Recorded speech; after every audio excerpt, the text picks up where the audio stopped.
जिसके साथ कृष्ण होते हैं ना, अनंत ब्रह्मांड के सारे नक्षत्र, सारे ग्रह उनके चरणों में हैं।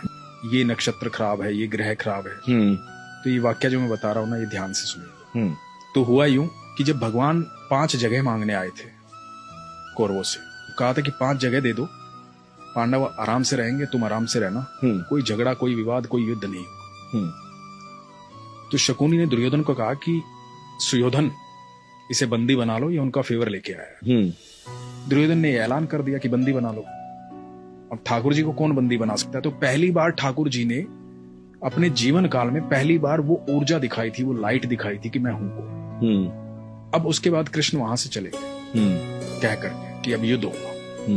और धृतराष्ट्र ने राज ज्योतिषी को बुलाया ये जानने के लिए कि क्या होना चाहिए, क्योंकि उन दिनों एस्ट्रोलॉजी बिल्कुल, और आप सोचिए उस समय कितने प्रखंड पंडित होते होंगे, प्रखंड बहुत, मतलब बहुत ग्रह नक्षत्रों की दशाएं कैसे बता देते होंगे। बिल्कुल बिल्कुल। तो राज ज्योतिषी को बुलाया, राज ज्योतिषी से पूछा कि क्या करना चाहिए बताओ। तो राज ज्योतिषी ने कहा कि महाराज, सुयोधन की कुंडली में राजयोग, कोई हरा ही नहीं पाएगा, निश्चित तौर पर विजयी होंगे, निश्चित तौर पर राजा बनेंगे, आप युद्ध करो। और सिर्फ इस बात पर युद्ध का ऐलान हुआ और युद्ध शुरू हुआ।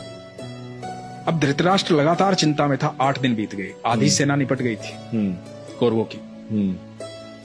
अब ये दिखाई दे रहा था साफ साफ कि कौरव हार जाएंगे, पांडव जीतेंगे। तो फिर से बुलाया गया राज ज्योतिषी को।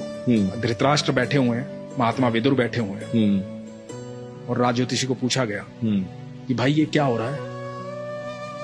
तो कह रहा था कि सुयोधन राजा बनेंगे। अब तो 8 दिन बीत गए, आधी से ज्यादा सेना निपट चुकी है हमारी।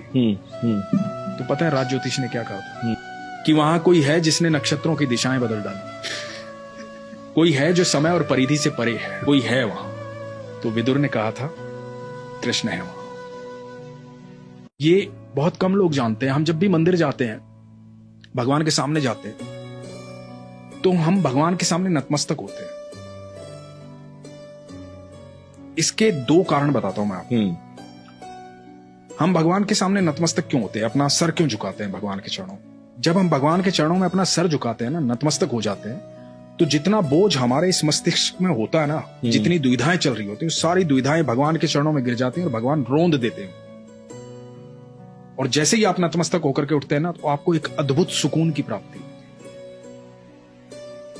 और ये क्रिया आप लगातार करते रहते तो आपके जीवन में दुख नहीं आता, क्योंकि आप भगवान के सानिध्य में रहते हैं। क्योंकि दुख की एक खासियत होती है, दुख बड़ा भोला भाला होता है। दुख जब भी आता है ईश्वर को साथ लेके आता है। जैसे ही दुख आएगा आपको ईश्वर याद आएंगे। ये बात तो है, भोला भाला होता है। दुख को बेचारे को पता ही नहीं होता तो साथ किसके चल रहा है। वो ईश्वर को साथ लेके आता है। उस वक्त में जो व्यक्ति ईश्वर को देखता है, उसके लिए दुख हमेशा के लिए गायब हो जाता है, और जो दुख को देखता है उसके लिए ईश्वर हमेशा के लिए चले जाते हैं। ये आप पर निर्भर करता है कि आप चुनते क्या, दुख और ईश्वर।